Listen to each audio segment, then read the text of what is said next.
Di dunia yang kacau ini, zona abu-abu muncul 10 tahun yang lalu. Fenomena ini terjadi secara acak di seluruh dunia. Zona abu-abu menampung monster tak terhitung jumlahnya yang melancarkan serangan sepihak terhadap umat manusia. Ini tak ubahnya sebuah pembantaian telak. Bahkan senjata umat manusia yang paling kuat dan canggih, yang sangat dibanggakan, telah sepenuhnya kehilangan efektivitasnya. Mereka yang tinggal terlalu lama di dalam dungeon zona abu perlahan-lahan akan berubah menjadi batu dan akhirnya mati. Lagi pula, jika tidak segera dilenyapkan, zona abu-abu akan terus meluas hingga akhirnya menutupi seluruh dunia. Pada saat itulah orang terpilih yang dikenal sebagai profesional muncul. Di antara mereka ada pemanah, pendekar, pedang, dan penyihir. Mereka semua memiliki kekuatan yang jauh melampaui manusia biasa. Hanya profesional yang bisa mengalahkan monster di dalam zona abu-abu. Orang-orang ini memperkuat diri dengan menjelajahi dungeon untuk menahan invasi. Di masa kini, kota sedang berada dalam kekacauan. 3 profesional sedang bertarung sekuat tenaga, karena jika mereka tidak segera mengalahkan serigala abu-abu itu, zonanya akan meluas. Warrior yang berdiri di garis depan terkena laser yang kuat, dan 2 lainnya memanfaatkan celah tersebut untuk menggabungkan kekuatan mereka dan mendaratkan serangan telak pada monster itu. Mereka merasa lega karena akhirnya berhasil mengalahkan serigala level 2, dan mereka senang telah menggunakan warrior itu sebagai umpan. Keduanya mulai berjalan pergi, bertanya-tanya apakah pria itu sudah mati. Meskipun mereka tidak peduli karena dia hanyalah umpan meriam, warrior itu, yang hampir pingsan, merasakan sakit yang luar biasa hingga dia sadar kembali tanpa memahami apa yang sedang terjadi. Dia bangkit dan merasa semuanya aneh karena dia baru saja bekerja lembur dan tidak tahu bagaimana dia bisa tertidur lalu terbangun di tempat itu. Barulah setelah itu MC melihat kegenangan air di tanah dan menyadari bahwa wajah dan tubuh yang terpantul di sana bukanlah miliknya. Pada saat itu, sakit kepala yang parah menyerangnya dan beberapa ingatan yang bukan miliknya membanjiri pikirannya, termasuk informasi tentang monster, zona abu-abu, dan segalanya. Dia akhirnya mengerti bahwa dia telah bertransmigrasi ke dunia lain dan menjadi seorang profesional. Tetapi kekecewaannya terlihat jelas, karena dia berakhir di tubuh yang baru saja dijadikan umpan meriam di dungeon pertamanya. Dia menyadari bahwa orang yang bertransmigrasi biasanya mendapatkan kemampuan khusus, tetapi dia cukup sial menjadi umpan meriam yang berspesialisasi dalam pertarungan jarak dekat. Pada saat itu, sesuatu menarik perhatiannya. Sebuah sistem muncul dan mengucapkan selamat kepadanya, karena telah mengaktifkan sistem hadiah pilihan bebas. Dia sekarang bisa dengan bebas memilih hadiah apapun yang didapatkan dari sebuah dungeon. Dia memikirkan apa artinya ini, dan menyimpulkan bahwa hadiah biasanya dibagikan secara acak, dan dia belum pernah mendengar sistem seperti ini sebelumnya. Setelah memahaminya sedikit lebih baik, dia menjadi senang, karena itu berarti dia memiliki peluang 100% untuk mendapatkan item terbaik. Dengan begitu, dia akan menjadi lebih kuat dari siapapun, dan setidaknya situasinya telah sedikit membaik. Dia memutuskan untuk melakukan uji coba karena baru saja menyelesaikan dungeon, dan dia memilih senjata tingkat langka dengan tingkat drop 0,01 bersama dengan sepotong zirah yang bagus. Sebuah notifikasi mengucapkan selamat kepadanya karena mendapatkan pedang pembasmi serigala dan zirah kulit serigala. Pedang itu bertingkat langka dan memiliki efek penetrasi. Saat menyerang serigala level 5 ke bawah, pedang itu memiliki peluang 80 untuk mengaktifkan efek pembunuhan instan. Zirahnya bertingkat unggul dan meningkatkan atribut zirah sebesar 10 poin. Dia senang dengan apa yang baru saja didapatkannya, karena dia berhasil memperoleh sesuatu yang gagal didapatkan oleh banyak orang, bahkan setelah 100 kali percobaan. Karena itu, dia akan selalu bisa mendapatkan perlengkapan terbaik saat dia menyelesaikan lebih banyak misi. Jivan meninggalkan dungeon dan berpikir tentang betapa berbahayanya dunia ini. Dan untuk bertahan hidup, dia harus terus bertarung sebagai seorang profesional. Dia akan bisa mengandalkan sistem hadiah untuk menjadi lebih kuat lagi. Dia melihat halte bus dan menyadari bahwa meskipun dunia ini dipenuhi monster dan kabut abu-abu, ini tidak jauh berbeda dari dunia asalnya. Setelah naik bus, dia tenggelam dalam pikirannya karena dia ingin pulang dulu dan mengumpulkan informasi tentang dunia ini sebelum membuat rencana apapun. Saat bus mengikuti rutenya, kabut abu-abu mulai mendekat dan sopir berteriak agar semua orang berhati-hati karena mereka telah memasuki zona kabut. Semua orang panik karena ini berarti mereka akan dimangsa oleh monster dan mereka tidak percaya betapa sialnya mereka. MC menyadari bahwa orang biasa tidak memiliki peluang untuk bertahan hidup sendiri, jadi dia berteriak agar mereka tetap tenang dan duduk. Kabut terus menebal di sekitar bus sampai dia menyadari sesuatu, dan kendaraan itu terbelah 2 oleh laser, seolah bukan apa-apa. Kini tanpa transportasi, orang-orang berteriak bahwa semuanya telah berakhir karena hanya profesional yang bisa melawan monster. Lebih parahnya lagi, profesional itu langka dan mustahil bagi mereka untuk muncul. Jivan sekali lagi meminta semua orang untuk tenang dan menjelaskan bahwa dia adalah seorang profesional yang mampu melawan monster. Sopir menjadi senang mendengarnya dan merayakannya karena mereka dekat dengan divisi kedua departemen, jadi semua orang hanya perlu menunggu sampai tim tiba. Dia lalu bertanya kepada Jivan apa level profesinya. Jivan menjawab bahwa dia saat ini adalah warrior level 1. Pria itu segera menjadi kecewa dan berkomentar bahwa kelas warrior sudah tidak berguna dan menjadi level 1 membuatnya lebih buruk lagi. Semua orang menjadi putus asa karena monster yang muncul adalah level 2, sementara warrior level 1 hanya sedikit lebih kuat dari orang biasa. MC sudah menduga reaksi ini karena warrior berada di dasar piramida sosial di dunia ini. Dia memasuki mode pertarungan dan memakai item yang diperolehnya. Di depannya berdiri seekor badak level 2. Dia menghunus pedang barunya, karena meskipun level 1, dia memiliki perlengkapan yang lebih kuat dari apapun di level itu. Dia lalu menerjang maju karena kekuatannya setara dengan profesional level 3. Serangan pertamanya berbenturan dengan kulit keras monster itu. Dia kemudian melompat ke udara dan berteriak bahwa dia mungkin memiliki kelas yang paling umum dari semuanya. Tetapi dengan sistem hadiah dan usahanya sendiri, dia akan bisa menjadi jauh lebih kuat. Badak itu membuka mulutnya yang besar, tetapi MC melepaskan serangan yang begitu kuat hingga dia membelah monster itu seolah bukan apa-apa. Orang-orang dipenuhi dengan harapan setelah menyaksikan monster level 2 dibunuh dengan satu serangan. Meski MC senang dengan kemenangannya, dia merasa sayang sekali tidak ada perlengkapan yang jatuh kali ini. Karena pekerjaannya sudah selesai, dia pun pamit dan pergi berjalan kaki. Beberapa menit kemudian, para profesional menyegel area tersebut. Dan setelah menganalisis situasinya, sang ahli berkomentar bahwa meskipun monster itu level 2, mengalahkannya dengan satu gerakan berarti pemuda itu berharga dan pantas untuk direkrut. Dengan pemikiran itu, dia bertanya profesional mana yang mengalahkan monster tersebut karena dia ingin berbicara dengannya. Sopir menjawab bahwa pemuda itu sudah pergi dan dia adalah seorang warrior level 1. Dia merasa tidak masuk akal jika seorang warrior bisa mengalahkan monster berlevel lebih tinggi, kecuali dia memiliki item rahasia yang mampu meningkatkan levelnya. Di tempat lain, MC tiba di rumahnya dan menyadari bahwa tempat itu dipenuhi grafiti yang menyuruhnya membayar utang. Dua pria muncul dan mengatakan bahwa dia akhirnya kembali, dan mereka bahkan mengira dia telah melarikan diri untuk menghindari utangnya. MC sudah bisa menebak siapa mereka, karena menurut ingatannya, pemilik tubuh sebelumnya telah menumpuk utang yang sangat besar. Dia ingin menggunakan uang itu untuk membeli profesi yang layak, tetapi dia gagal. Pemilik tubuh sebelumnya menghabiskan uang itu, tetapi sekarang MC lah yang harus melunasi utangnya. Jivan mengatakan bahwa menurut kontrak, masih ada 3 hari hingga tenggat waktu. Namun, pria itu mencengkeram ke mejanya dan menyuruhnya melupakan 3 hari itu, karena dia yakin dia tidak akan mampu membayar, bahkan dalam 30 hari, mengingat utangnya adalah 5.000. Bagaimanapun, dia pergi dan menegaskan bahwa dia akan kembali dalam 3 hari dengan lebih banyak orang untuk menagih utang. Dan jika Jivan tidak membayar, dia akan menyita rumahnya. MC tidak tahu dari mana dia akan mendapatkan 5.000 dalam 3 hari. Di dalam rumah, ponselnya dibanjiri banyak notifikasi. Seseorang menawarkan 500.000 untuk senjata pemanah, sementara yang lain meminta bantuan untuk sebuah misi dan mengatakan bahwa bayarannya sangat bisa dinegosiasikan. Pesan-pesan ini membuatnya sadar bahwa hadiah dungeon bisa dijual demi uang, jadi dia akan menggunakan sistem hadiah untuk mendapatkan senjata langka dan mendapatkan cukup uang untuk melunasi utangnya. Sekarang dia merasa lebih percaya diri karena dia tidak bisa membiarkan utang kecil mencegahnya menjadi lebih kuat. Menurut ingatan dari pemilik asli tubuh itu, dunia ini tidak hanya memiliki dungeon zona abu-abu, tetapi juga dungeon normal tempat para profesional bisa meningkatkan kekuatan mereka. Dia memutuskan bahwa pertama-tama dia akan memasuki dungeon normal untuk naik level dan, sebagai bonus, mendapatkan perlengkapan baru. Dia melihat beberapa orang menjual perlengkapan seharga sekitar 500.000 per buah. Dan dari apa yang bisa dia ketahui, dungeon level 1 paling banter hanya bisa menjatuhkan perlengkapan tingkat langka, sementara senjata jarak jauh yang paling mahal harganya sekitar 600.000. Kekhawatirannya bertambah ketika dia mengetahui bahwa dia hanya bisa memasuki 1 dungeon per hari, dan bahwa 3 hari tidak akan cukup untuk mengumpulkan 5.000.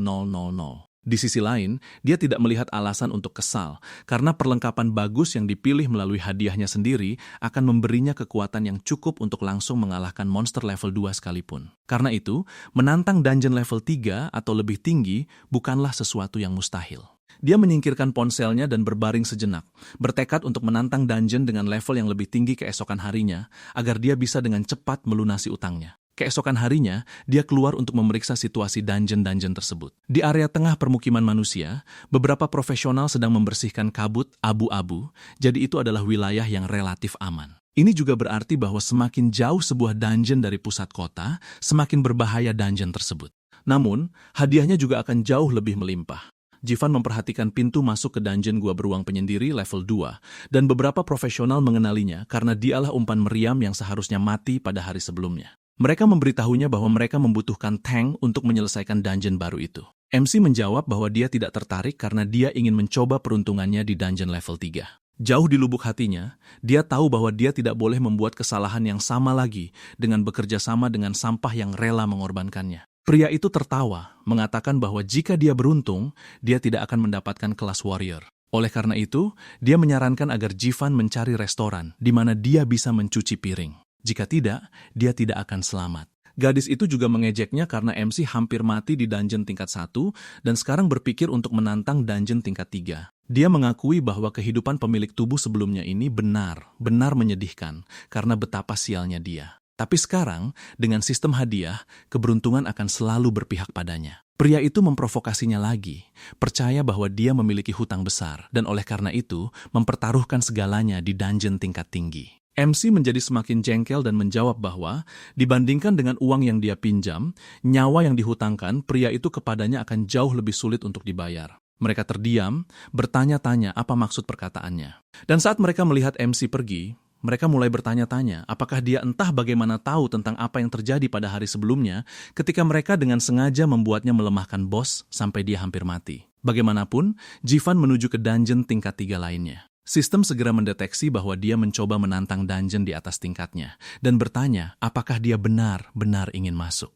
Dia tahu dia tidak punya pilihan lain dan melintasi portal tanpa berpikir 2 kali.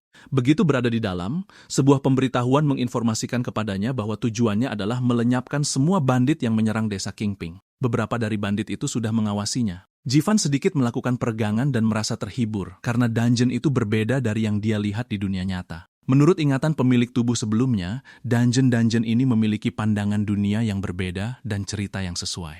Selama para profesional menyelesaikan tugas sesuai dengan instruksi alur cerita, mereka bisa melewati dungeon dan menerima hadiah. Pada saat itu, lebih banyak orang memasuki dungeon, mengatakan bahwa karena ini adalah tingkat 3, mereka percaya tidak ada pemula di sana. Salah satu dari mereka meminta semua orang untuk menunjukkan informasi dan tingkat mereka masing-masing. Keempat orang lainnya memperkenalkan diri sebagai profesional tingkat 3, yang terdiri dari 2 penembak jitu, 1 healer, dan 1 assassin. Jivan menyadari bahwa meskipun mereka dipasangkan secara acak, tim tersebut sangat seimbang dengan dia yang mengisi peran sebagai warrior. Para profesional itu tidak percaya bahwa mereka melihat seseorang berlevel 1 dan bertanya apakah dia mencoba mati di usia yang begitu muda. Gadis itu menjadi yang paling marah karena dia tidak peduli jika seseorang mencoba bunuh diri, tetapi dia tidak ingin orang itu menyeret seluruh tim bersamanya, terutama karena satu-satunya tank di kelompok itu adalah pemain tingkat 1 yang tidak berguna. MC menjelaskan bahwa meskipun tingkatnya rendah, dia mengimbanginya dengan perlengkapan yang lumayan bagus. Yukihashi terkejut dan bertanya, apakah dia adalah semacam pewaris karena set perlengkapan itu bernilai ratusan ribu dan memberinya kualifikasi yang diperlukan untuk memasuki dungeon tingkat 3. Jivan menganggapnya lucu karena jika dia adalah semacam pewaris, dia tidak akan pernah mempertaruhkan nyawanya di dungeon yang 2 tingkat di atas tingkatnya sendiri. Ketua tim menjelaskan bagaimana semuanya akan berjalan, dimulai dengan assassin yang mengintai area tersebut. Selama pertempuran, tank harus menarik serangan musuh ke arah dirinya sendiri. Dia kemudian meyakinkan MC dengan mengatakan bahwa sang healer akan berfokus padanya. Jivan menepis tangan pria itu dari bahunya dan memperjelas bahwa meskipun dia adalah seorang warrior, dia tidak suka melemparkan dirinya ke tengah kerumunan musuh. Dia mengatakan ini karena dia tahu bahwa semuanya adalah lelucon. Karena pemilik tubuh sebelumnya mati tepat dengan cara seperti itu dengan menjadi umpan meriam, dia tidak akan mengulangi kesalahan yang sama karena setiap orang hanya memiliki 1 nyawa. Aratani tidak menyukai ini karena itu jelas merupakan peran seorang warrior dan menurutnya konyol mengharapkan penembak jitu mengambil garis depan. Jivan menjawab bahwa maju menyerang tanpa berpikir bukanlah sebuah keberanian, melainkan bertindak seperti umpan meriam dan bahwa dia hanya akan ikut bertempur jika diperlukan. Yukihashi berkata bahwa jika dia tidak mau mengambil tanggung jawab, maka setiap orang akan bertarung dalam pertempuran mereka sendiri. Dan jika dia terluka, dia tidak akan menerima penyembuhan apapun dari healer. MC menjawab bahwa itu sempurna, terutama karena dia sadar bahwa dia toh tidak akan menerima penyembuhan apapun. Pada saat itu, seseorang muncul di desa. Itu adalah NPC dari desa yang memperingatkan mereka bahwa para bandit sudah berada di dekat pinggiran pemukiman. Hitung mundur dimulai saat para bandit semakin mendekat hingga akhirnya mereka memasuki desa. MC membayangkan bahwa menghadapi bandit yang menggunakan senjata jarak dekat seharusnya mudah bagi penembak yang menyerang dari jarak jauh, tetapi dia tidak percaya bahwa dungeon tingkat 3 akan sesederhana itu. Memang tidak, karena para bandit itu bisa menghindari tembakan dan menangkis peluru. Dia menganggap kecepatan reaksi mereka tidak masuk akal, karena sebanding dengan monster tingkat rendah dari zona abu-abu. Para profesional itu berteriak bahwa mereka akan mengubah strategi mereka. Dan kali ini, tembakannya mengenai sasaran, karena tidak ada cara untuk menghindari begitu banyak serangan sekaligus. Jivan memperhatikan bahwa meskipun reaksi para bandit itu cepat, pertahanan mereka cukup rendah. Salah satu bandit diam mendekat dari belakang dan menyerang healer, membuatnya lengah. Pada saat itu, Jivan muncul, menangkis pedang, dan membuat bandit itu terpental ke belakang. Pria itu merasakan pedangnya bergetar karena benturan yang diterimanya dan mulai panik sampai Jivan membelahnya menjadi 2. Sang penembak mengakui bahwa dia bahkan lebih terkejut dengan kekuatan dari perlengkapan langka tersebut karena memungkinkan seseorang di tingkat 1 untuk membunuh monster dengan mudah. Namun, Jivan kini benar-benar terkepung, tetapi dia tidak gentar karena dia tahu dia bisa membunuh mereka dengan satu serangan. Dalam hitungan detik, sebuah peluru menyerempet melewatinya wajahnya, dan dia pun terkejut. Meskipun targetnya adalah 2 bandit yang sedang mendekat. Dia berasumsi tim tersebut sedang menyerang para bandit. Tetapi dari sudut tempatnya berdiri, dia sendiri berada dalam jangkauan serangan mereka. Yukihashi tertawa, dan mereka kembali menembak tanpa henti ke semua bandit, sementara beberapa peluru tertahan oleh armor, sehingga mengurangi serangannya. Jivan menjadi sangat marah karena jika bukan karena armor luar biasa yang dia kenakan, dia pasti sudah mati. Dan karakter sekali pakai seperti warrior tidak hanya mati di tangan monster, tetapi juga di tangan rekan setim mereka sendiri. Dia mencoba untuk menangkis serangan dan menuntut untuk tahu apa yang sedang mereka lakukan. Aratani menjawab bahwa MC mungkin bekerja sama dengan para bandit karena dia menangkis serangan mereka. Dia akhirnya kehilangan kesabarannya dan memperjelas bahwa dia akan membuat mereka merasakan konsekuensi karena memperlakukannya seperti umpan meriam. Dia mulai berjalan ke arah kelompok itu, tetapi pada saat itu, sebuah ledakan terjadi di desa, dan seorang bandit yang sangat kuat muncul di hadapan mereka. Misi dungeon telah diperbarui, dan sekarang mereka harus mengalahkan bos benteng untuk menerima hadiah penyelesaian. Bandit ini jauh lebih kuat secara konyol daripada yang lain, dan seluruh tim panik, meminta semua orang untuk menyerang secara terkoordinasi, karena mereka sudah pasti tamat. Peluru-peluru itu tidak berdampak pada bos, dan hanya membuatnya semakin marah, yang secara kebetulan menarik perhatian Jivan. Monster itu menginjak tanah dan melompat ke arah kelompok tersebut. Pertama-tama menghancurkan Aratani sepenuhnya dan merobek lengan sang ketua. Monster itu kini berdiri di hadapan semua orang, dan sang ketua sama sekali tidak tahu apa yang harus dilakukan terhadap makhluk raksasa itu. Oleh karena itu, dia melarikan diri seperti orang gila sambil menangis meminta tolong. Dan saat dia melewati Jivan, dia memintanya untuk menahan serangan bos, agar dia bisa membantu dengan DPS dan mendapatkan hadiahnya. MC tidak mengharapkan yang lain karena para profesional hanya mengingat kegunaan seorang warrior ketika ada keuntungan yang bisa didapat. Dia berlari ke arah pria bermata satu itu sambil mengatakan bahwa dia akan menyelamatkannya. Dan bahkan setelah menyerang raksasa itu, dia menyadari bahwa senjata dengan tingkat kelangkaan langka bahkan tidak dapat melukai bos dungeon, membuatnya bertanya-tanya apakah ada mekanik khusus yang diperlukan untuk mengalahkannya. Sang penembak muncul dan memintanya untuk memancingnya menjauh. Namun sebelum dia bisa menjawab, bos tersebut muncul dan menghantamkan tinjunya ke tanah tempat mereka berdua berdiri, membuat Yukihashi semakin ketakutan karena dia nyaris tidak lolos dari kematian. Jivan berhasil menghindar, tetapi kini dia telah menarik perhatian sang bos, dan tanpa ragu, bos itu menyerangnya. Sekali lagi, dia menghindar dan mencoba untuk memukul kepalanya, terus menarik perhatian bandit itu agar dia sekarang bisa berlari ke arah sang penembak, karena penembak itu adalah seorang idiot. Saat dia mendekat, dia memberitahu teman kecilnya untuk tidak melarikan diri, karena mereka akan bertarung bersama. Dan sekali lagi, bos itu menghancurkan semua yang dilewatinya, membuat sang penembak jitu terpental ke segala arah. Setelah Jivan bermain-main sebentar, dia sekali lagi menarik perhatian lawannya dan membuat bos menyerang tanah tempat pria itu berdiri. Dia mengulangi trik ini beberapa kali sampai pria itu benar-benar ketakutan dengan situasi tersebut. Begitu celah muncul, MC mendaratkan pukulan telak tepat seperti yang telah dia rencanakan, dan sang penembak mengeluh karena dia benar-benar telah tertipu. Jivan memperjelas bahwa jika dia tidak pernah merasakan teror menghadapi bos secara langsung, dia tidak akan pernah belajar untuk menghargai pengorbanan yang dilakukan oleh para warrior demi tim. Dia kemudian berlari ke arah sisa kelompok itu yang anggotanya berteriak kepadanya agar tidak mendekat. Gadis itu juga mengaktifkan gulungan langka yang memenjarakan target tingkat 3 ke bawah di dalam sebuah kandang dengan diameter 3 meter yang bertahan selama 10 detik. Namun, kandang itu menjebak sang ketua bersama sang bos dan dia menjerit putus asa meminta mereka untuk melepaskannya. Sayangnya, itu tidak mungkin. Dan dia tidak bisa lagi melihat cara untuk bertahan hidup melawan monster kolosal itu, sehingga dia pun tewas seketika. MC menyaksikan adegan itu karena dia hanya ingin memberi orang itu sebuah pelajaran, dan tidak pernah menyangka mereka akan begitu kejam hingga mengkhianati rekan mereka sendiri. Bagaimanapun, prioritas utamanya adalah berurusan dengan bos, dan Nagasawa berteriak ingin tahu apakah dia benar-benar berniat untuk menghadapi bandit tersebut. Karena meskipun mereka bekerja sama, mengalahkan dungeon ini adalah hal yang mustahil. Dia tidak peduli karena dia telah menemukan kemungkinan metode, dan dia hanya akan tahu apakah itu berhasil jika dia mencobanya. Dia masih di bawah pengawasan monster tersebut, dan kandang itu memiliki durasi 5 detik. Dia merenungkan bahwa bos tingkat 3 memang sangat kuat, dan bahkan setelah terkena serangan tingkat 3, ia nyaris tidak terluka sama sekali. Terlebih lagi, dungeon itu sudah pernah dijelajahi oleh orang-orang dari administrasi zona abu-abu, yang berarti ini bukanlah dungeon tingkat 3 yang mustahil. Dia kemudian memikirkan satu-satunya kemungkinan. Waktu akhirnya habis, dan kandang itu pun menghilang. Jivan berjalan menuju bos, dan sebuah ledakan terjadi di desa. Debu mulai mereda, dan MC muncul dengan pedangnya menembus tubuh bandit tersebut. Dia mencabut pedangnya dan diberi selamat karena telah mengalahkan bos bandit. Monster itu mulai menghilang, dan dia mendapatkan 20 poin pengalaman lalu naik ke tingkat 2. Menurutnya ini luar biasa karena dia memenangkan taruhan. Dan seperti yang diharapkan, bos itu memiliki mekanik pengurangan kerusakan khusus, sehingga harus mencari titik lemahnya agar bisa mengalahkannya dengan satu serangan. Sistem juga memberinya selamat karena telah menyelesaikan benteng tingkat 3, dan sekarang dia akan menerima hadiahnya. Dia menjadi sangat bersemangat karena bagian terbaiknya telah tiba. Pada saat itu, gadis tersebut mendekat dan mengatakan bahwa dia tidak akan bisa mengalahkan bos itu tanpa bantuannya. Jadi, dia juga menginginkan bagian dari hadiahnya. Sang asasin mengatakan hal yang sama, mengklaim bahwa semua orang membantu selama pertempuran.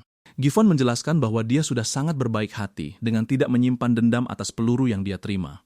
Dan sekarang mereka masih ingin memeras peralatan yang dia dapatkan sendiri. Takamura menyuruh mereka melupakannya karena mereka toh tidak akan bisa mengalahkan monster itu, dan berkata bahwa dia akan pergi. Tapi MC memperingatkan mereka bahwa dia tidak pernah bilang mereka boleh pergi. Keduanya panik dan bertanya apa yang dia inginkan, terutama karena administrasi kabut abu-abu melarang para profesional saling membunuh tanpa alasan. Dia menjawab bahwa mereka semua seharusnya sudah mati di tangan bos itu, dan karenanya harus bersyukur. Mereka berdua berterima kasih kepadanya sambil berkeringat deras karena ketakutan, dan mereka langsung menghilang dari dungeon. Dia kembali untuk melihat hadiah apa yang akan dia terima, dan diperbolehkan memilih hingga 3 item. Dia menyukai ini karena sepertinya, berhubung ini dungeon tingkat tinggi, dia akan menerima hadiah tambahan. Pilihan itemnya adalah 2 skill kelas B, dan 1 skill kelas A, 1 skill kelas S, 3 skill kelas SS, dan terakhir 3 skill lagi yang terdiri dari 1 skill kelas S dan 2 skill kelas A. Dia merasa jumlah buku skill tingkat tinggi itu luar biasa, terutama karena tingkat dropnya sangat rendah, dan menyimpulkan bahwa sistem hadiahnya benar-benar ajaib. Pilihan pertamanya adalah skill peringkat SS, Drowsy Radiance. Skill itu memungkinkannya melatih ilmu pedang atau seni berpedang saat tidur. Kekuatan serangannya juga meningkat 10 per level. Dan jika profesinya adalah warrior, efek ini berlipat 3. Pilihan keduanya adalah skill rapid movement. Dia bergerak seperti angin setelah menguasai skill ini. Kecepatannya meningkat 10 per level. Dan jika profesinya adalah assassin, efek ini berlipat 3.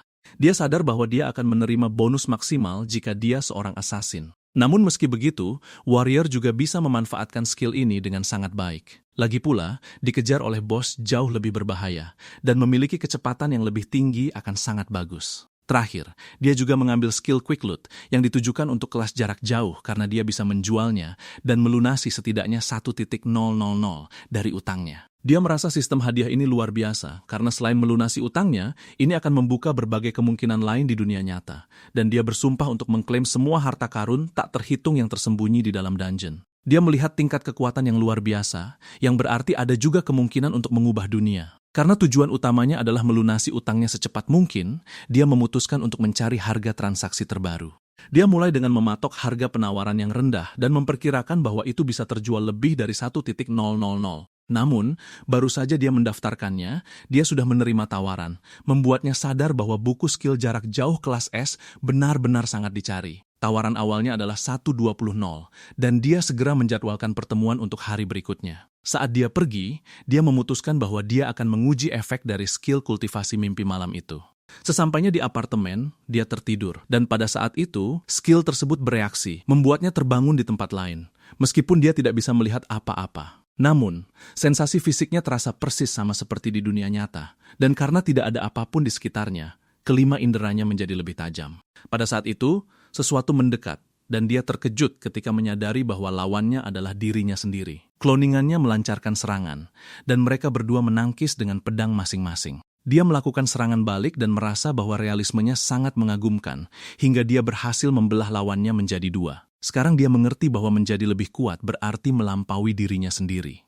Sekali lagi, kloningan lain muncul, dan semakin banyak dari mereka mulai bermunculan tanpa henti. Dia menyuruh mereka semua untuk menyerang bersamaan, karena dia akan menghabisi mereka satu persatu. Sementara itu, di markas besar manajemen operasi zona abu-abu Kota H, mereka menganalisis lokasi insiden baru-baru ini, dan wakil direktur menjelaskan bahwa para elit departemen manajemen telah dikirim untuk membubarkan kabut abu-abu. Terlepas dari itu, dia bertanya kepada para veteran, apakah mereka memiliki tindakan pencegahan jika terjadi wabah. Rose menjawab bahwa mereka telah membuat penemuan besar karena seseorang baru ini berhasil mencegah insiden mendadak di zona abu-abu. Bukan hal yang aneh bagi para profesional tanpa afiliasi untuk sesekali membantu departemen menyelesaikan insiden seperti ini. Jadi, sang wakil direktur bertanya apa yang begitu mengejutkan tentang hal itu.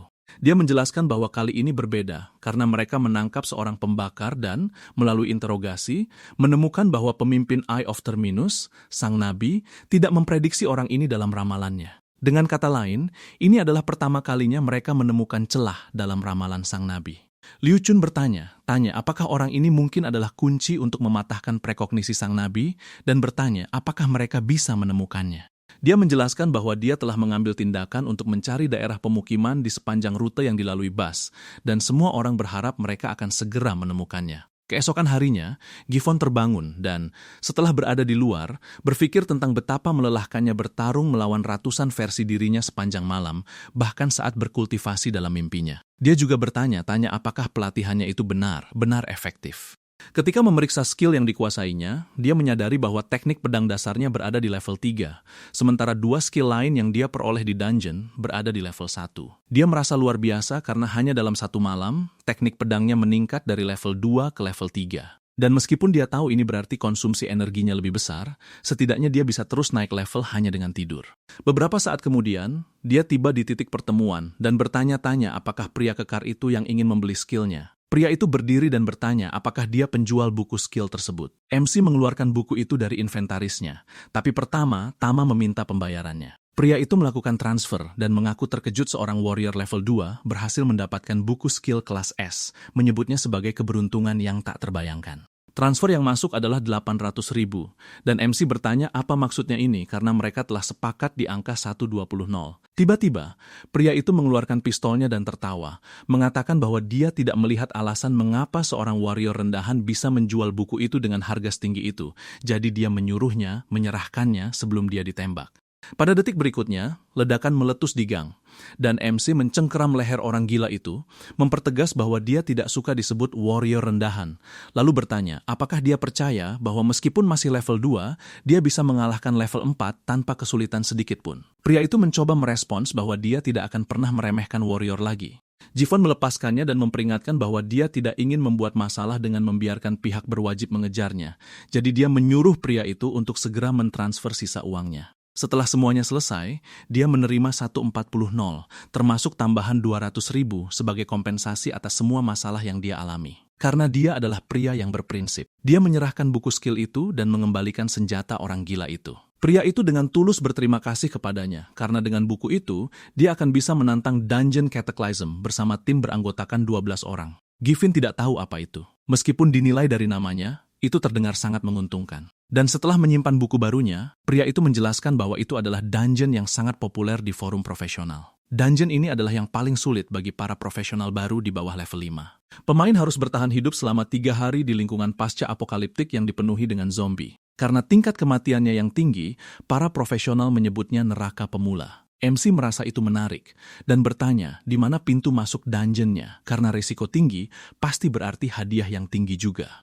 Pria itu menjelaskan di mana dia bisa masuk, namun bertanya apakah dia benar-benar berniat menguji peruntungannya meskipun baru level 2, karena dungeon tersebut level 5 dan memiliki tingkat kelangsungan hidup di bawah 1%.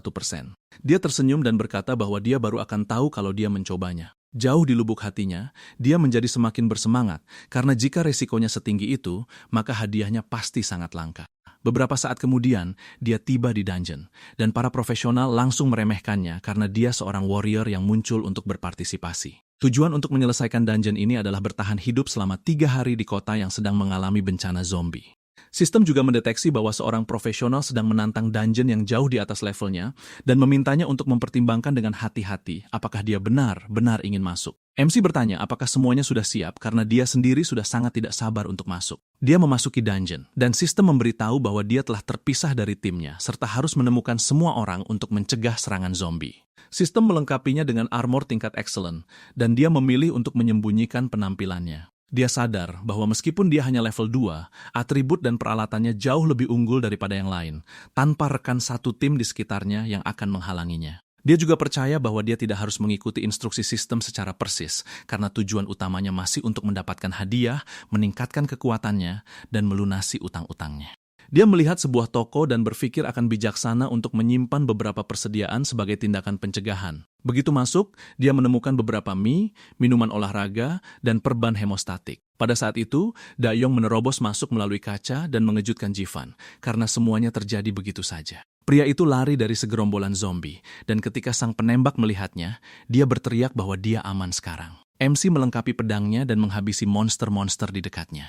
Dia kemudian menyuruh Dayong untuk berhati-hati karena masalah akan selalu menemukannya dan memerintahkannya untuk memberikan perlindungan karena dia punya senjata yang kuat untuk itu. Kemudian, dengan menggunakan ilmu pedang tingkat lanjutnya, dia mulai menebas zombie satu persatu dengan penguasaan yang tak masuk akal. Dia merenung bahwa semua zombie yang menyerbu sudah dibunuh, namun lebih banyak lagi yang terus bermunculan setiap saat.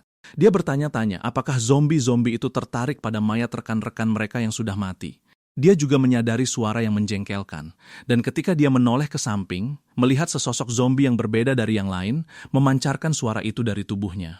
Jivan tahu itu adalah zombie tidak normal, yang mungkin menarik zombie lainnya dengan suara itu. Meskipun dia bisa membunuh mereka semua dengan mudah, dia bisa saja menggunakan kendali anginnya untuk mempercepat pelarian, tetapi gerombolan itu telah memblokir satu-satunya jalan keluar, dan dia pertama-tama harus berurusan dengan zombie pengeras suara itu. Karena itu, dia menyuruh sang penembak untuk membantu menahan para pembuat onar itu dan, karena dia tidak akan menyerang lagi, untuk mengalihkan perhatian mereka. Dayong berkata bahwa itu mustahil karena dia hanya seorang penembak dan tidak bisa melakukan hal seperti itu. MC menyuruhnya untuk setidaknya mencoba karena dia tidak akan pernah tahu kecuali dia melakukannya dan hanya meminta waktu 5 detik. Sang penembak setuju dan MC dengan 1 poin yang tersedia meningkatkan kelincahannya. Dia sekarang memiliki 11 poin pada kekuatan, 11 pada kelincahan, dan 10 pada stamina. Dengan kecepatannya yang gila, dia bergerak melintasi toko sementara sang penembak memuntahkan peluru ke setiap zombie yang menghalangi jalan. Jivan terus bergerak melintasi langit-langit sampai dia mencapai zombie pengeras suara itu dan mencabik-cabiknya menjadi berkeping-keping. Dia senang karena itu berhasil, tapi anehnya, para zombie benar-benar mengubah perilaku mereka. Sejak dia melenyapkan komandan itu, setiap zombie dalam radius 15 meter memasuki kondisi mengamuk, serta kecepatan serangan dan pertahanan mereka meningkat 10 poin. MC mulai khawatir saat dia menyadari bahwa zombie pengeras suara itu sebenarnya tidak lebih dari umpan, karena sekarang para zombie menyerang dengan membabi buta. Dia mendaratkan serangan pedang dan menyadari bahwa pertahanan mereka jelas telah meningkat, dan jika begini terus, dia tidak akan bisa mengatasi mereka semua. Di sisi lain, tidak ada zombie baru yang muncul, jadi dia bisa saja kabur begitu saja. Dia baru saja akan melakukannya ketika dia mendengar suara dan menyadari bahwa penembak itu masih tersudut, mencoba memenuhi bagiannya dari kesepakatan. MC membeku dan merenungkan bahwa di dunia ini, hukum rimba berlaku, dan dia tidak perlu menempatkan dirinya dalam bahaya demi orang asing. Dayong, yang membela diri sebisanya, berteriak bahwa MC jelas merupakan profesional terkuat yang pernah dilihatnya, dan dia percaya pada potensinya. Namun, tekanan padanya terus meningkat. MC mengamati dengan saksama situasi merepotkan yang dia hadapi dan berkata, karena dia memegang gelar yang terkuat, dia tidak boleh mundur. Dia lalu menarik napas dalam-dalam dan, dalam sekejap mata, membelah zombie. Zombie itu menjadi 2. Dayong senang dia berhasil, tapi MC mencengkeram bajunya karena dia tidak ingin basa-basi dan melemparnya ke pintu keluar, membuat pria itu menangis karena dia tidak mengerti mengapa dia dilempar seperti bola bisbol. Jivan mengeluh bahwa pria itu terlalu berat dan dia membuang-buang tenaga untuk melakukan lemparan itu. Namun, setidaknya sekarang dia bisa menggunakan seni pengendali anginnya dan melompati para zombie tanpa mereka sadari. Mereka akhirnya meninggalkan toko, dan MC menyuruh mereka untuk mendatangkan tantangan lain karena itu terlalu mudah. Mereka terus berjalan, dan Dahyong mengakui dia tahu dungeon itu berisiko tinggi, tapi dia tidak pernah membayangkan akan semengerikan ini. Tiba-tiba, seseorang muncul sambil berteriak, dan seekor monster raksasa muncul mengejarnya sampai menghancurkannya ke tanah dengan satu pukulan. Gifon tidak mengerti monster macam apa itu, dan anehnya, mutan itu lewat tepat di samping mereka dengan kecepatan yang tak masuk akal lalu pergi. Mereka menyadari bahwa mereka bukanlah sasarannya, tapi ini menimbulkan kekhawatiran karena mereka lolos dari lubang jarum. Profesional lain muncul, dan seorang penembak memperkenalkan dirinya, mengatakan bahwa mereka sangat beruntung. Dia lalu menjelaskan bahwa zombie biasa di area itu lebih banyak daripada di tempat lain, dan bahaya sebenarnya adalah mutan yang baru saja muncul itu. MC bertanya, kenapa monster itu tidak menyerang mereka? Dia menjawab bahwa Raja Zombie berburu sekali saat matahari terbit dan sekali saat matahari terbenam. Jika seseorang bersembunyi di ruangan terisolasi tanpa ada orang yang terinfeksi selama 2 waktu itu, mereka biasanya dapat menghindari infeksi. Namun, jika sang raja tidak menandai cukup banyak orang pada hari itu, dia mungkin masih akan menyerang di waktu lain. Singkatnya, pasti ada 2 kematian per hari tanpa bisa kabur. Mereka pergi ke rumah aman, di mana ada beberapa barang yang bisa dibeli dengan menukarkan poin, tapi semuanya memiliki stok terbatas. Dia merasa aneh bahwa air adalah barang yang paling mahal, dan bertanya-tanya apakah air minum adalah sumber daya paling langka di dungeon itu. Seorang pria menyuruhnya untuk tidak menyentuh keran dan berkata jika dia menginginkan air, dia harus pergi ke lantai lain karena air di ruangan itu kotor. Gifin mengatakan dia mengerti dan bertanya apa yang sedang dilihat pria itu, tapi menyadari bahwa dia butuh waktu agak lama untuk bereaksi. Barulah dia terkejut saat melihat akar hitam muncul di wastafel, dan dia ingat bahwa benda itu juga muncul di mayat beberapa saat sebelumnya. Dia bergabung dengan yang lain, dan ada peringkat poin serta toko penukaran di mana poin diperoleh dengan membunuh orang yang terinfeksi. Setiap pemain memiliki jumlah poin tertentu, dan mereka membahas bagaimana mereka terluka sehari sebelumnya, di mana beberapa orang bahkan hampir tidak memiliki cukup poin untuk membayar makanan kotak. MC bertanya apakah dia bisa mengambil 10 botol karena itu akan menghabiskan setengah dari stok. Tapi sebagai seorang petarung jarak dekat, dia menghabiskan banyak air. Para profesional bertanya apakah dia sudah gila karena membuang-buang begitu banyak poin dan bahkan mengejeknya, mengatakan bahwa prajurit biasanya selalu yang pertama mati di dungeon semacam ini. Dahyong menjadi sangat marah dengan provokasi itu dan menegaskan bahwa Sifan adalah prajurit terkuat yang pernah dia lihat.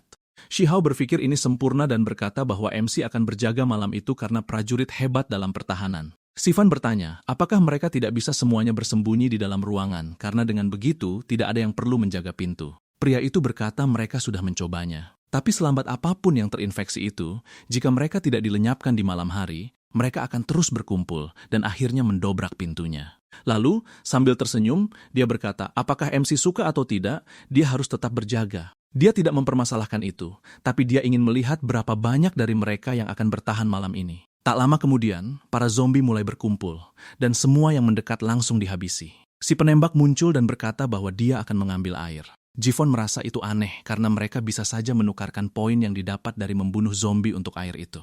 Para profesional tertawa karena dia masih percaya poin-poin itu cukup. Belum lagi bahwa Raja Zombie menyerang orang dengan skor tertinggi. Dahyong menyuruhnya untuk tidak mendengarkan mereka karena mereka jelas sedang memasang jebakan. Pria pirang itu tertawa, berkata tidak ada gunanya bicara panjang lebar karena Jifan sudah mengumpulkan banyak poin. MC merenung bahwa zombie biasa tidaklah kuat, tapi tidak ada yang mau membuang-buang poin, dan semua tugas pembersihan telah dilimpahkan padanya. Jelas, mereka sedang mencari kambing hitam. Memikirkan hal ini, dia memperingatkan bahwa jika mereka mencoba menggunakannya sebagai umpan, akan ada konsekuensi yang serius. Dan pada akhirnya, hasilnya mungkin tidak seperti yang diinginkan pria itu.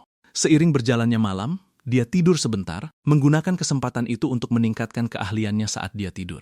Beberapa saat kemudian, suara keras membangunkan semua orang, dan orang itu panik, ingin tahu suara apa itu. Sang pemimpin tidak mengerti mengapa Raja Mayat itu muncul ketika tidak ada orang yang terinfeksi di dalam. Barulah mereka menyadari bahwa Liu Yuan telah terinfeksi dan ada di antara mereka. Tiba-tiba, sesuatu menggedor langit sampai hancur, menyebabkan bos zombie itu muncul di hadapan semua orang.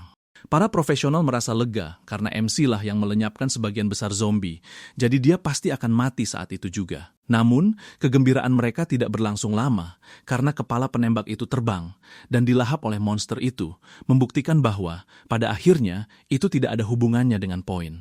Dia sudah menyadari hal ini karena saat dia pertama kali masuk, dia sudah memiliki skor tertinggi dan Raja Mayat itu melihatnya tapi tidak menyerangnya, malah menghabisi orang di belakangnya lebih dulu. Di sisi lain, dia menyadari bahwa Raja Zombie itu sebenarnya menargetkan orang yang memiliki akar hitam di dalam tubuh mereka. Dia mencabut akar itu dan mengatakan bahwa Raja Mayat tidak pernah menyerang orang dengan skor tertinggi karena dia menargetkan orang-orang yang terhubung dengan pancuran air. Dia menekankan sekali lagi bahwa Raja Mayat itu menargetkan orang-orang yang terkait dengan pancuran air. Para profesional itu tidak mempercayainya atau mengerti bagaimana dia bisa tahu. MC merasa luar biasa heran karena mereka masih belum paham juga.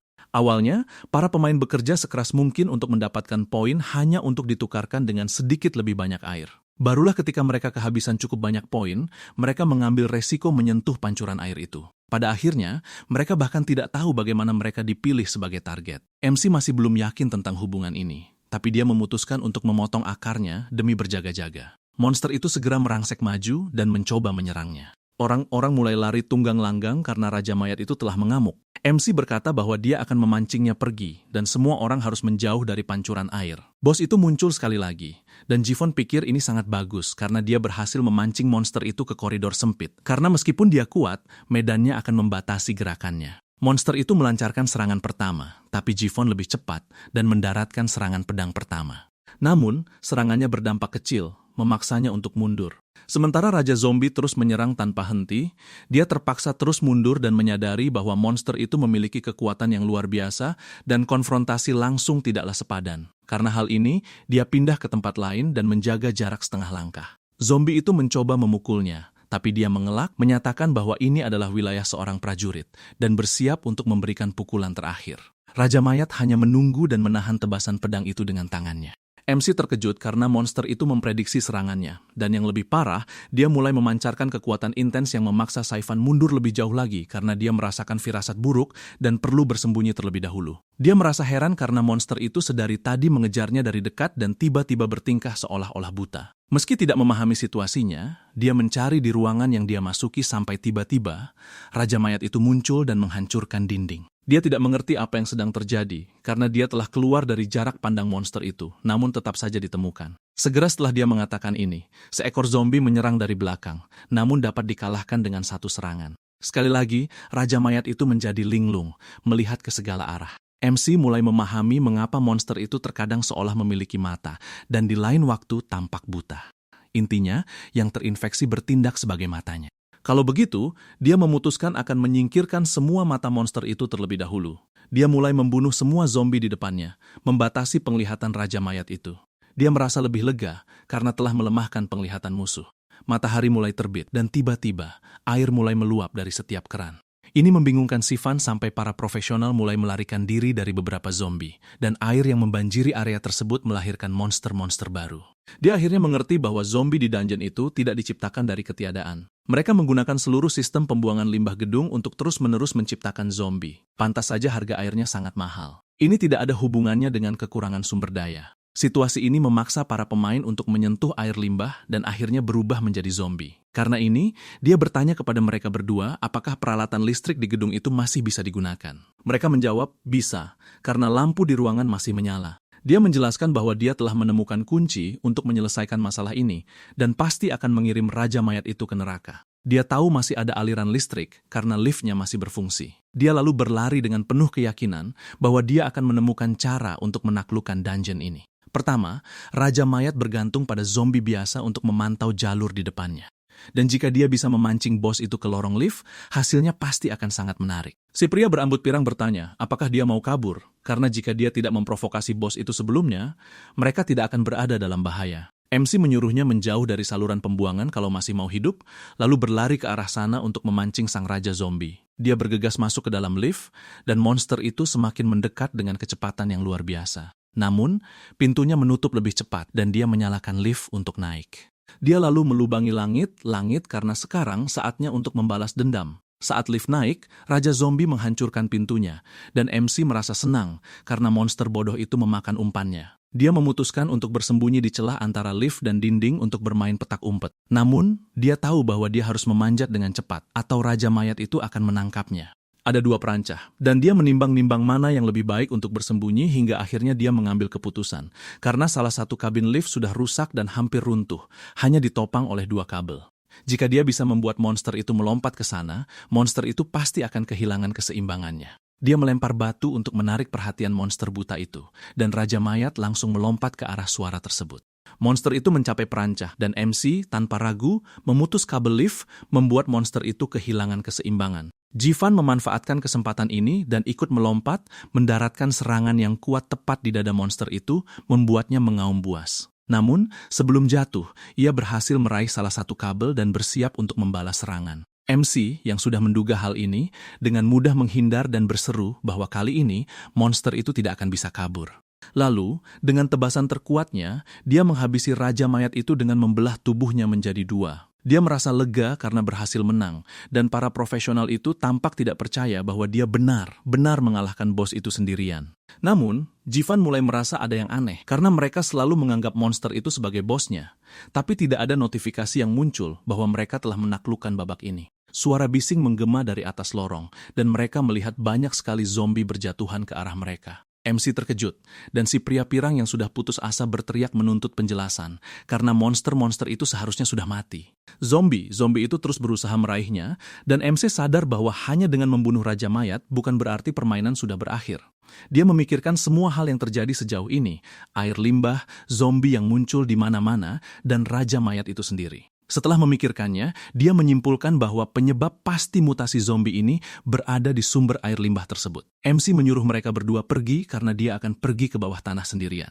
Lalu, setelah berjalan cukup lama, dia tiba di sebuah tempat yang sepenuhnya tertutup oleh akar. Seperti dugaannya, tempat itu sebenarnya menjadi sarang dari bos yang sesungguhnya. Dan sekarang dia yakin kalau dia berhasil mengalahkannya, dia akan menaklukkan dungeon ini dengan sempurna. Dia yakin, asalkan dia bisa mengalahkan monster ini, dia akan menaklukkan dungeon ini dengan penyelesaian yang sempurna. Bos yang sebenarnya melancarkan serangan pertamanya, dan meski dia berhasil menghindar, Jivan menyadari bahwa ruangan itu mulai dipenuhi zombie, dan karena sekarang dia terjebak dalam kepungan, dia harus mencari celah untuk mendekat.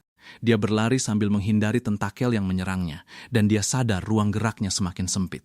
Tentakel itu berhasil mencengkeram kakinya dan melemparnya ke arah para zombie. Jivan mulai cemas dan menebas semua yang ada di depannya untuk membebaskan diri.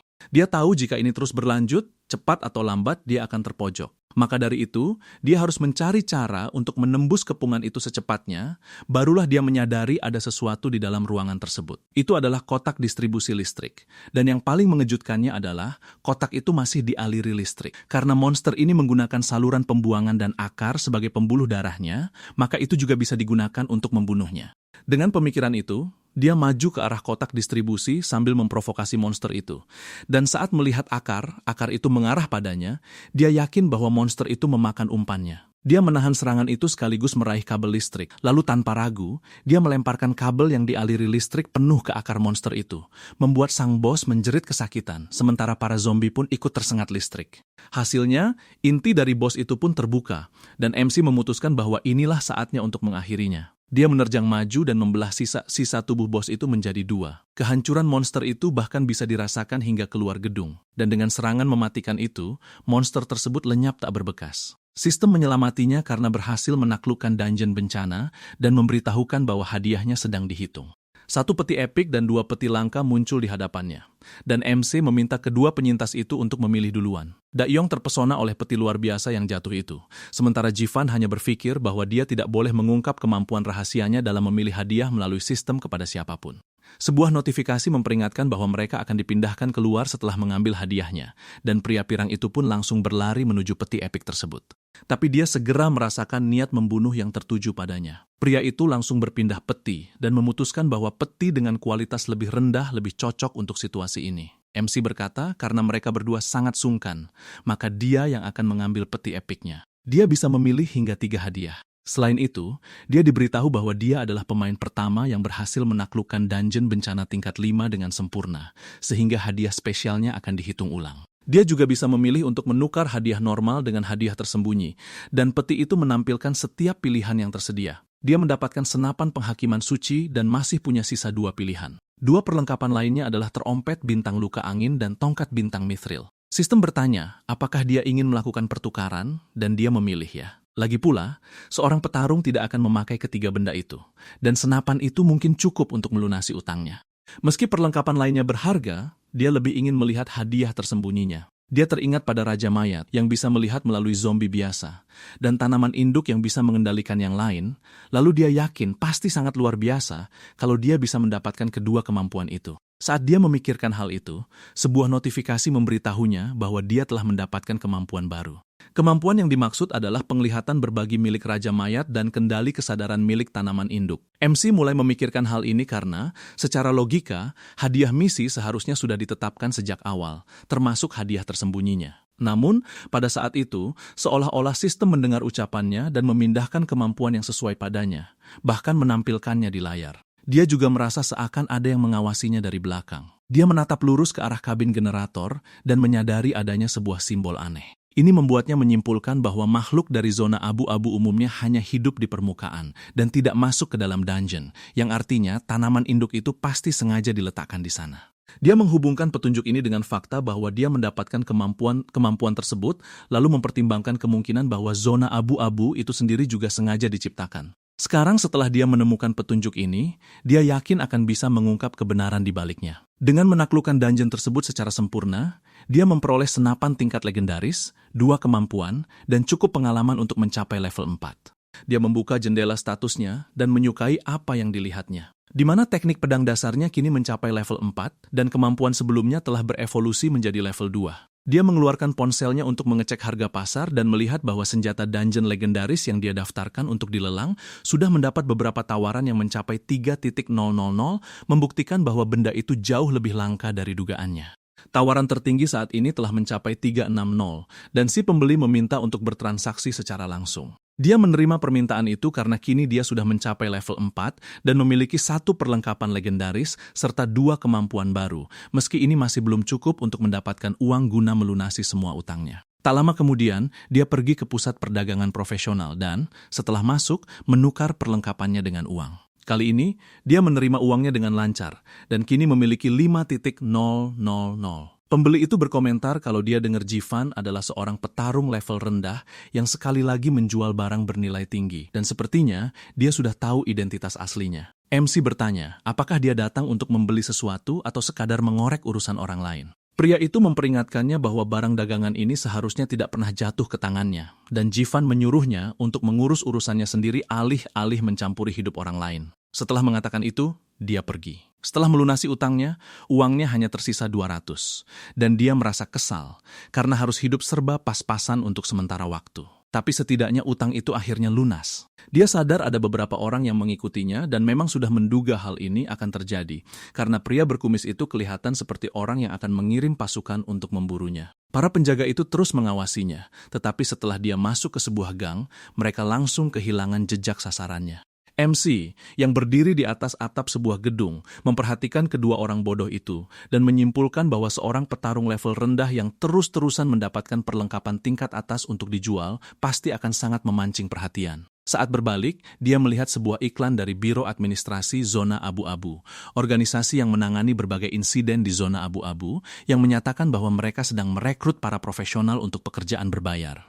Dia menganggap ini sebagai kesempatan emas, karena dengan status sebagai pihak ketiga untuk administrasi, tidak akan ada yang peduli dari mana asal perlengkapannya. Dengan pemikiran itu, dia pergi ke aula administrasi zona abu-abu dan memberitahu resepsionis bahwa dia ingin tahu prosedur untuk menerima pekerjaan luar dengan bayaran tinggi. Wanita itu memintanya untuk memberikan informasinya dan menyadari bahwa dia adalah seorang petarung level 4. Orang-orang di sekitarnya mulai tertawa karena pria gila dengan level serendah itu berani mengambil misi berbayar. Dan seandainya persyaratannya memang serendah itu, tidak akan ada kekurangan penyedia jasa. Namun, wakil direktur muncul dan menyuruh semua orang diam karena dia ingin tahu ada keributan apa. Resepsionis itu menjelaskan bahwa petarung level 4 itu ingin mengambil pekerjaan dari luar. Liu Chun berkata dia tak mau membuang-buang waktunya untuk hal ini karena zona abu-abu cukup stabil akhir-akhir ini dan mereka tidak kekurangan personel. MC merasa hal ini lucu karena Liu Chun bicara terlalu cepat dan menunjukkan bahwa sebuah wabah pasti akan terjadi di dekat alun-alun pada hari itu juga. Wakil direktur bertanya apakah dia mengerti seberapa serius ucapannya, dan MC yang sadar bahwa wakil direktur tak akan mau mempercayainya, hanya berpamitan dan berkata bahwa saat alarm berbunyi, dia boleh menelponnya untuk bertanya, tapi harganya tidak akan sama lagi. Liu Chun sama sekali tak mengerti akan misteri ini. MC pergi ke alun-alun, berpikir bahwa setelah mengetahui bahwa zona abu-abu bisa diciptakan secara sengaja, dia meninjau kembali semua insiden yang terjadi baru-baru ini. Zona kecil lebih mungkin muncul di tempat umum yang sibuk. Insiden berskala besar cenderung muncul di dekat zona abu-abu yang telah ditemukan sebelumnya, dan rangkaian kejadian baru-baru ini menunjukkan konsentrasi area di sekitar alun-alun yang bergerak menuju ke pusat. Maka dia duduk, yakin bahwa sudah hampir waktunya kejadian ini terjadi. Pada saat itu, beberapa alarm mulai berbunyi, mengumumkan bahwa zona abu-abu baru telah muncul di dekat alun-alun, dan bahwa mereka berada dalam keadaan darurat. Wakil direktur merasa tidak masuk akal hal ini bisa terjadi, dan sang MC yang senang karena tebakannya benar, percaya bahwa beberapa orang akan sangat menginginkannya kembali dan mengambil misi luar tersebut. Kabut mulai menghancurkan area itu, dan semua orang mulai berlari menjauh sambil berteriak minta tolong ketika seekor monster yang benar-benar aneh muncul dan menyerang. Salah satu dari mereka tertangkap, dan akar-akarnya menahan tubuhnya sepenuhnya. Pada saat yang sama, polisi tiba, dan Cui berkata bahwa mereka harus memprioritaskan penyelamatan warga sipil. Polisi bersiap-siap dan melepaskan tembakan ke arah monster itu. Dan sementara monster itu teralihkan dengan memblokir peluru-peluru, salah satu petugas profesional maju dari belakang untuk menjangkau para sandera. Namun, dia menyadari bahwa ini sudah terlambat karena akar itu telah mengambil alih tubuh pria itu sepenuhnya. Dia melaporkan bahwa sandera itu mungkin sudah terbunuh, meskipun dia tidak yakin. Dan gadis itu memperjelas bahwa mereka tidak bisa mendekati akar-akar itu, dan hanya serangan jarak jauh yang akan berhasil. Petugas itu memperingatkan bahwa mereka kehabisan amunisi, dan Cui melaporkan kepada atasannya bahwa sulur darah di alun-alun itu hanya bisa diserang dari jarak jauh, dan kekuatan tembakan mereka saat ini tidaklah cukup. Dia memikirkan apa yang bisa mereka lakukan dan menjawab bahwa mereka harus menahan monster itu. Dan jika sang MC muncul, mereka harus menahannya di alun-alun bagaimanapun caranya, karena dia ingin berbicara dengannya secara pribadi. Dia baru saja mendengar ini ketika seberkas cahaya melintas di sampingnya. Itu adalah Jivan yang menebas semua sulur di depannya. Para petugas itu mengungkapkan keterkejutan mereka, karena peluru khusus mereka bahkan hampir tidak bisa menggores kulit sulur itu, namun pedang tersebut menebasnya hanya dengan satu serangan. Dia mendekati MC, bertanya siapa dia, dan berkata bahwa ini berbahaya dan dia akan mengganggu departemen zona abu-abu. Dia bertanya apakah dia bisa bertahan sampai bala bantuan utama tiba, dan bahkan saat sedang diserang oleh sulur itu, berhasil menebas setiap serangannya sambil berkata bahwa dia adalah satu-satunya orang di sana yang mampu menangani insiden kabut abu-abu itu. Dia tidak mengerti omong kosong apa yang sedang dibicarakannya, dan dia memperjelas bahwa bantuannya ini memiliki syarat, karena misi penyelamatan ini akan memakan biaya 1,000. Selain itu, nantinya mereka harus memasukkannya ke dalam daftar resmi profesional eksternal dengan tingkat pembayaran tertinggi. Melalui radio, wakil direktur memperingatkan bahwa monster itu setidaknya berlevel 8, dan bahwa menyelamatkan orang akan membutuhkan setidaknya 1 tim penuh. Oleh karena itu, dia ingin tahu apakah MC akan menanggung akibatnya jika dia gagal. Dia menyadari bahwa dia akhirnya berbicara dengan seorang atasan, tapi menyadari bahwa mereka masih tidak mempercayai perkataannya. Meski begitu, dia berkata tidak apa-apa, karena jika dia gagal, dia bisa membayarnya dengan nyawanya. Di sisi lain, jika dia berhasil, dia tidak hanya menginginkan uang karena dia harus diundang dengan hormat untuk bergabung dengan biro. Wakil direktur merasa ini tidak masuk akal. Tapi pada saat itu, seorang gadis kecil ditangkap oleh sulur itu, dan sang MC melihatnya dibawa pergi. Dia merenung bahwa sebelumnya dia merasakan ada sesuatu yang salah, karena monster itu seharusnya tidak bereaksi hanya saat melihat orang-orang. Ini lebih seperti seseorang telah memasuki jangkauan deteksinya. Ini karena dia mengujinya dan menjadi yakin bahwa ada sesuatu yang bergerak di bawah tanah.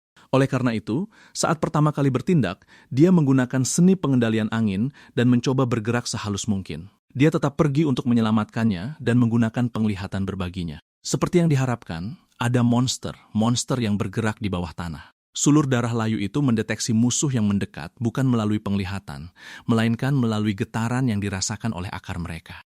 Dia bergegas maju untuk menebas mereka terlebih dahulu.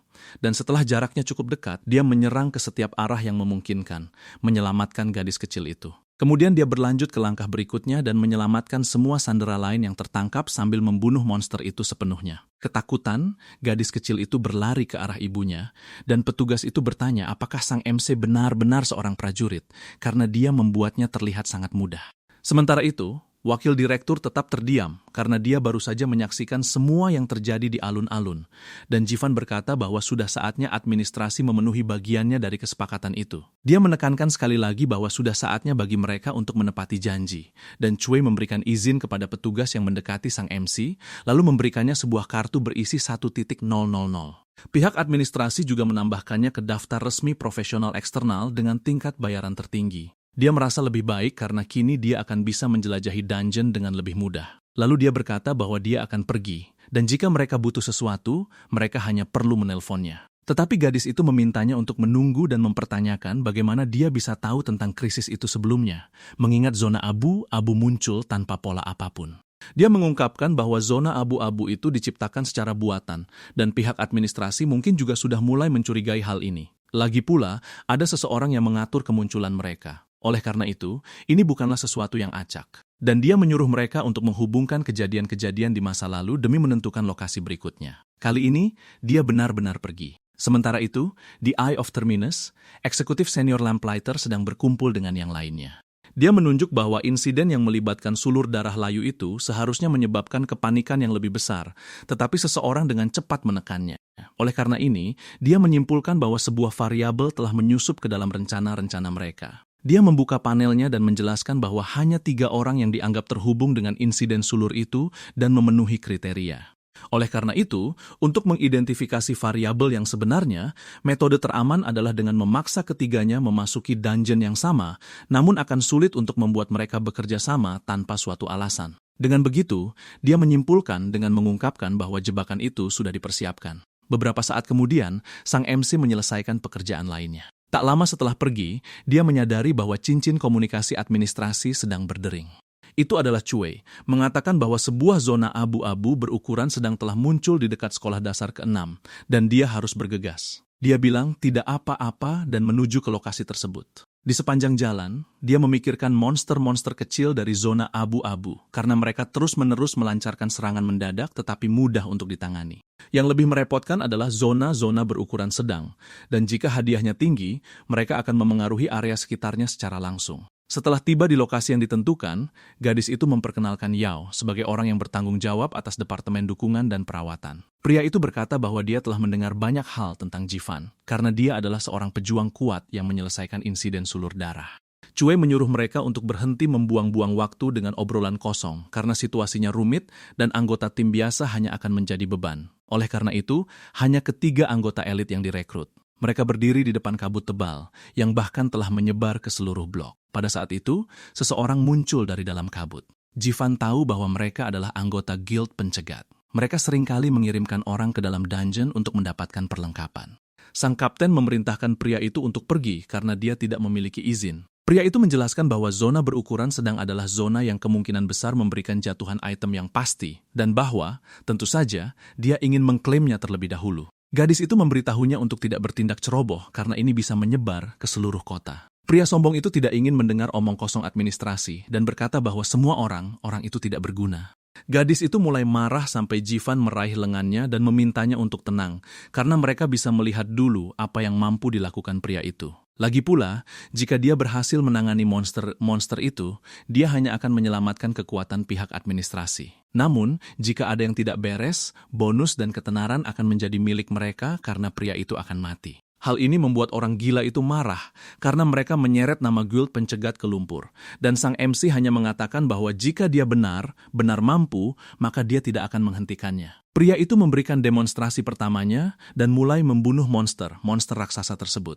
Awalnya, dia mengira ini akan sulit, tetapi dia menyadari bahwa mereka bukanlah apa-apa. Dia bahkan mengambil kesempatan itu untuk pamer karena dalam benaknya guild lebih kuat dari administrasi. Akan tetapi, dia merasa aneh karena tidak ada perlengkapan yang dijatuhkan dan juga menyadari bahwa zona abu-abu itu telah menghilang. Lebih buruk lagi, kabut hitam tebal membangkitkan kembali monster itu yang kemudian melarikan diri dengan cepat melalui sebuah gang. Pria itu sama sekali tidak percaya hal ini bisa terjadi mengingat guildnya telah mendominasi pertempuran. Jivan mendekatinya dan menyuruh sampah itu menyingkir karena mereka hanya membuang-buang waktu semua orang. Dan sekarang dia akan menunjukkan kepadanya cara melenyapkan monster sungguhan. Monster itu, ditemani oleh kabut, mulai bergerak melintasi kota, melompat dari gedung ke gedung sampai ia melihat seorang anak laki-laki di jalan, dan menuju ke arahnya untuk melahapnya. Namun, Jivan tiba tepat waktu, menyelamatkan anak laki-laki itu, dan menyuruhnya pergi dengan cepat karena area itu berbahaya. Tanpa membuang waktu, anak itu berterima kasih kepadanya, lalu berlari ke dalam kerumunan. Sang MC memblokir serangan pertama monster itu lalu bergegas mendekat karena dia mencoba untuk menyerang berbagai bagian tubuh makhluk itu. Namun, di tengah-tengah hal ini, dia menyadari sesuatu yang aneh karena dia menyerang cangkang maupun perutnya, dan bahkan kaki depannya pun terlihat sama persis. Anehnya, gerakan monster itu tidaklah lincah. Cangkangnya tidaklah tak bisa dihancurkan, dan dia tidak menghindari titik vitalnya diserang selama pertarungan. Kecurigaan pertamanya adalah bahwa monster ini bukanlah makhluk hidup sungguhan. Makhluk itu menyerang lagi, dan dia menangkisnya dengan pedangnya sebelum melepaskan serangan kuat yang membuatnya terhempas. Dia merasa situasinya merepotkan, namun misi utamanya adalah mengevakuasi warga sipil terlebih dahulu. Oleh karena itu, dia memerintahkan timnya untuk membersihkan kerumunan, dan mereka mulai mengordinasikan semua orang, memprioritaskan yang terluka agar mereka bisa menerima perawatan lebih dulu. Guild pencegat memanfaatkan kesibukan pihak administrasi dan melihat ini sebagai kesempatan mereka untuk melayangkan serangan mematikan ke monster itu. Cui menyadari bahwa mereka sudah gila karena para murid bahkan belum dievakuasi. Namun pria itu tidak peduli dengan menyelamatkan orang, karena siapapun yang memberikan pukulan mematikan akan menerima hadiah. Oleh karena itu, dia menyerang dengan seluruh kekuatannya saat monster itu terbaring tak berdaya di tanah. Setelah melakukannya, dia merayakannya, percaya bahwa hadiah itu kini menjadi milik mereka. Namun, sekali lagi, makhluk itu mengeluarkan kabut aneh, kali ini berwarna hijau, membuat kelompok itu ketakutan karena kepala monster itu telah hancur, namun ia masih hidup kembali. Giffin mendekat dan mengatakan bahwa pria itu sekali lagi telah ditipu oleh monster tersebut, dan sepertinya tidak pernah belajar dari kesalahannya. Makhluk itu melepaskan sulur abu-abu yang menjalar di tanah ke arahnya, tetapi Giffon dengan santai mengangkat pedangnya dan menancapkannya ke tanah. Dia kemudian menangkis setiap serangan yang mengarah padanya. Segera setelah itu, kelompok tersebut menyadari bahwa monster itu telah menghilang begitu saja, dan MC menyimpulkan bahwa kumbang itu sebenarnya tidak nyata. Itu adalah tubuh yang tersusun dari kumbang kecil yang tak terhitung jumlahnya. Daripada seekor serangga yang bersembunyi di dalam cangkang, seolah-olah serangga-serangga inilah yang membentuk cangkang itu sendiri. Begitu cangkangnya pecah, mereka berpencar dan melarikan diri.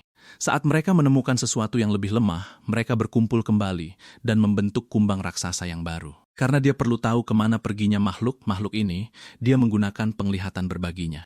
Kekuatan ini menghubungkannya dengan hewan-hewan di area tersebut, memungkinkannya untuk menemukan di mana makhluk yang lebih kecil itu berada, karena jelas itu adalah serangga komandan yang memimpin kawanan tersebut. Dengan pemikiran itu, dia mendekati pria gila itu dan menebas sang kumbang dengan serangan yang menembus rambut pria tersebut dan membuatnya ketakutan setengah mati karena dia kini hampir botak.